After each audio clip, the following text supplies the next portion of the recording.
2026년 4월 16일 목요일 말씀 묵상 함께 시작합니다. 오늘 말씀은 창세기 26장 1절에서 11절까지 있는 말씀입니다. 함께 말씀을 묵상합니다. 일찍이 아브라함 때에 그 땅에 흉년이 든 적이 있는데 이삭 때에도 그 땅에 흉년이 들어서 이삭이 그랄의 블레셋 왕 아비멜렉에게로 갔다. 주님께서 이삭에게 나타나셔서 말씀하셨다. 이집트로 가지 말아라. 내가 너에게 살라고 한 이 땅에서 살아라. 내가 이 땅에서 살아야 내가 너를 보살피고 너에게 복을 주겠다. 이 모든 땅을 내가 너와 너의 자손에게 주겠다. 내가 너의 아버지 아브라함에게 맹세한 약속을 이루어서 너의 자손이 하늘의 별처럼 많아지게 하고 그들에게 이 땅을 다 주겠다. 이 세상 모든 민족이 내 씨의 덕을 입어서 복을 받게 하겠다. 이것은 아브라함이 나의 말에 순종하고 나의 명령과 나의 계명과 나의 율례와 나의 법도를 잘 지켰기 때문이다. 그래서 이삭은 그랄에 그대로 머물러 있었다. 그곳 사람들이 이삭의 아내를 보고서 그에게 물었다. 그 여인이 누구요? 이삭이 대답하였다. 그는 나의 누이요. 이삭은 그는 나의 아내요 하고 말하기가 무서웠다. 이삭은 리브가가 이쁜 여자이므로 그곳 사람들이 리브가를 빼앗으려고 자기를 죽일지도 모른다고 생각하였기 때문이다. 이삭이 그곳에 자리를 잡고 산 지 꽤 오래된 어느 날 블레셋 왕 아비멜렉은 이삭이 그 아내 리브가를 애무하는 것을 우연히 창으로 보게 되었다. 아비멜렉은 이삭을 불러들여서 나무랐다. 그는 틀림없이 당신의 아내인데 어쩌려고 당신은 그를 누이라고 말하였소? 이삭이 대답하였다. 저 여자 때문에 제가 혹시 목숨을 잃을지도 모른다고 생각하였기 때문입니다. 아비멜렉이 말하였다. 어쩌려고 당신이 우리에게 이렇게 하였소? 하마터면 나의 백성 가운데서 누구인가가 당신의 아내를 건드릴 뻔하지 않았소? 괜히 당신 때문에 우리가 죄인이 될 뻔하였소. 아비멜렉은 모든 백성에게 경고를 내렸다. 이 남자와 그 아내를 건드리는 사람은 사형을 받을 것이다. 아멘. 이삭보다 앞서 계시는 하나님, 함께 말씀을 묵상합니다. 우리의 삶에도 때때로 흉년 같은 시간이 찾아옵니다. 모든 것이 잘 풀리는 것 같아도 어느 순간 길이 막힌 것 같고 앞이 보이지 않은 시간들이 있습니다. 오늘 본문 속 이삭도 그런 자리에 서 있습니다. 흉년이 들자 그는 본능적으로 더 살기 좋은 곳을 찾으려고 합니다. 아마도 애굽으로 내려가고 싶은 마음이 있었을 것입니다. 그때 하나님께서 먼저 찾아오셔서 말씀하십니다. 이집트로 가지 말라고.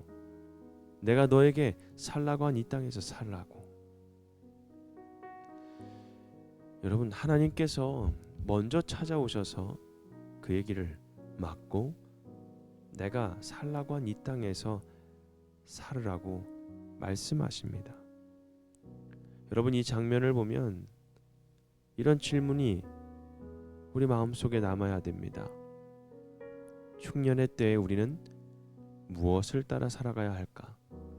나의 계산일까? 나의 두려움일까? 불안일까? 아니면 하나님 말씀일까? 오늘 말씀은 우리에게 분명하게 말씀해 주십니다. 먼저 하나님은 우리의 생각보다 앞서 일하시는 분입니다. 흉년이 들면 사람은 자연스럽게 더 나은 환경을 찾으려고 합니다. 이삭의 선택도 충분히 이해가 됩니다. 그런데 하나님은 그 길을 막으십니다. 그리고 여기에 살아라 라고 말씀하십니다. 이 말씀이 때로는 우리에게 답답하게 느껴질 때가 있지만 어떻게 느껴질까요? 왜 더 좋은 길을 막으실까? 왜 나를 여기에 머물게 하실까? 왜 하나님은 멈추신 것 같을까? 여러분, 하지만 단순히 막으시는 분이 아니라 오늘 하나님께서 보여주신 우리 하나님의 모습은 약속을 주시는 분입니다. 내가 너를 보살피겠다, 복을 주겠다, 약속을 이루겠다. 여러분, 하나님의 인도하심은 언제나 우리보다 한 발 더 앞서 계십니다. 우리는 눈에 보이는 그 길을 따라 움직이지만 하나님은 보이지 않은 그 약속을 따라 우리를 이끌어 가십니다. 그래서 하나님은 우리의 연약함 속에서도 계속해서 일하신 분이라는 사실을 우리가 깨닫게 되는 것입니다. 이삭은 하나님의 말씀에 순종해서 그 아래 머뭅니다. 근데 마음은 여전히 두려웠죠. 그래서 리브가를 아내라고 하지 못하는 그런 상황을 만들어 버립니다. 그래서 뭐라고 합니까? 누이라고 말하죠. 믿음으로 머물렀지만 두려움은 여전히 남아있는 것처럼. 여러분, 이 모습이 전혀 낯설지가 않습니다. 우리도 그렇기 때문이죠. 아니, 저도 그렇습니다. 예배는 드리지만 마음은 불안하고, 기도는 하지만 여전히 걱정이 사라지지 않을 때가 무척 많습니다. 그런데 오늘 하나님은요, 이삭의 연약함 때문에 그를 포기하지 않으셨습니다. 이삭은 흔들리지만 여러분, 하나님은 결국 흔들리지 않으시는 분이라는 사실을 우리에게 보여줍니다. 그래서 이 말씀은 우리에게 큰 위로가 됩니다. 우리가 완벽해서 일하는 것이 아니라 하나님이 일하시는 것, 즉 하나님이 신실하시기 때문에 우리 가운데 일하시는 것. 여러분, 그 믿음은요, 두려움이 없는 상태가 아니라 두려움 속에서도 저번에도 말씀드리지 않았습니까? 말씀의 자리를 떠나지 않는 것, 끝까지 하나님을 붙드는 것.